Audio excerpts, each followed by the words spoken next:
tähistame koos Eesti Ringhäälingu 100. juubeliaastat. See on meie lugu, need on meie inimesed, see on meie raadio- ja teleajalugu. Me oleme uhked, et meil on olnud need võimsad persoonid, kes on pakkunud meile vaimustavaid hetki meediaajaloos. Tähistame koos ja oleme õnnelikud.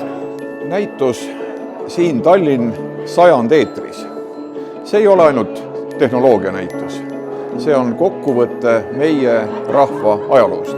Tead sa, ma ehitasin siin parasjagu ühe morsemasina, et selles mõttes morse on muidugi unustatud, aga tead, ta on ikkagi selline müstiline ja kutsub seda tähelepanu esile.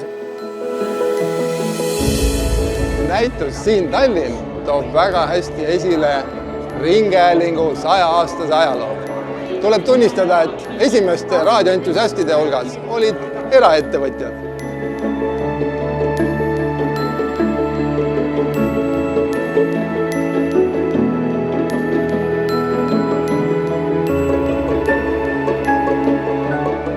No see näitus on see, mis siin praegu toimub, see ühendab inimesi, et see on ju tegelikult igalt poolt võivad kokku tulla, et see ei ole niisama üks torn, vaid siin on palju lugusid.